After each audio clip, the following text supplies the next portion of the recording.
Ah, beton bwangai. Nasepeli mingi omboka bwayo. Boyei na ngai awa namoni mobilisation ezalaki makasi beton. Nasepeli mingi. Papa, c'est à moi de vous remercier parce que tosepeli mingi nakoya na yo. Mon pays s'appelle Mbokelengi papa. Donc topesi yo bebo tondi.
Nalobi boye fachi nani azwa mbongo oyo fale batonga banzela ya sanjo mpo nazomona awa mbongo ezozanga eza kamere ye moto azwaki mpo atonga banzela oui namoni ke aza moyebi ilfo tokanga ye mpo aza vraimen moyebi monene ilfo akangama.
Ah beton bwangai, nasepeli mingi omboka bwayo.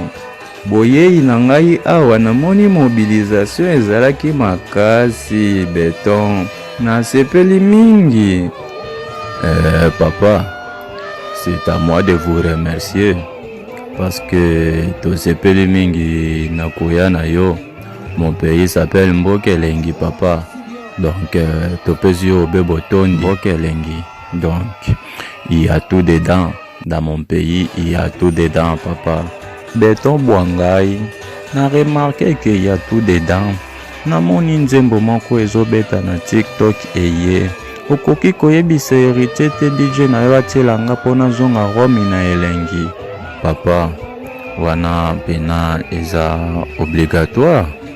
DJ héritier azotela o yango po DJ héritier azotela o yango po oyemba nzembo yango po ozonga Rome na elengi mingi. Beton bwangai, wana pena osololi. Bakongolais bakanisi na ye bilingala te, na ye awa pamba te, ifo natika bilembo. DJ héritier, balancele papa son wana asengi. Papa na TikTok, pe banakin, basepela. Toleka DJ héritier. Mama no sala ninyango nasakaka na demisa na okete wa byango metika ngana singa la zingina peda jour avec patron boss la zingina Eric Mandala docteur du Seigneur la zingina autorité morale de bemba tinilanga abyanga faka abesanga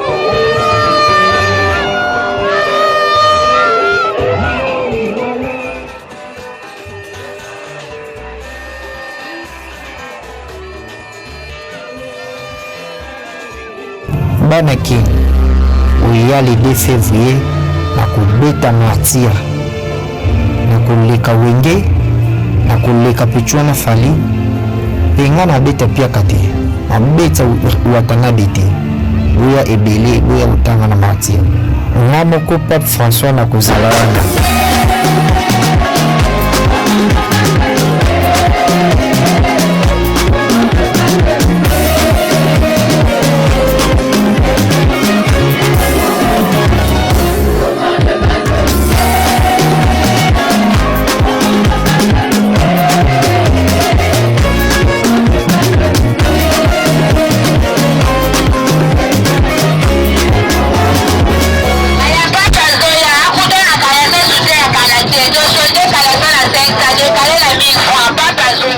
Ah beton bwangai, nasepeli mingi omboka bwayo.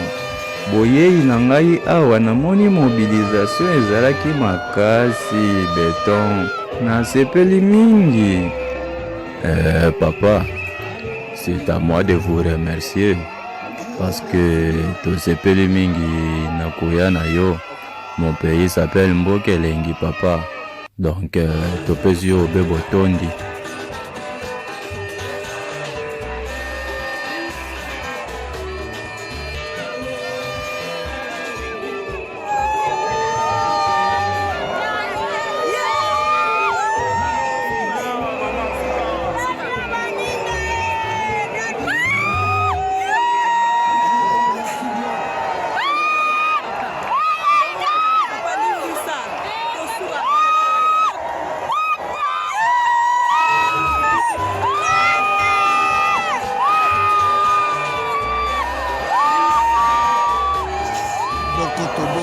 Bokoto Tata Nzambe na beleli yo Mungu Baba Nzakumba Nzapa nabeleli Yesu Kristu mwana ya Nzambe Vulusi Kimbangu ya 1921 oyo asufaki mpona mabele wana.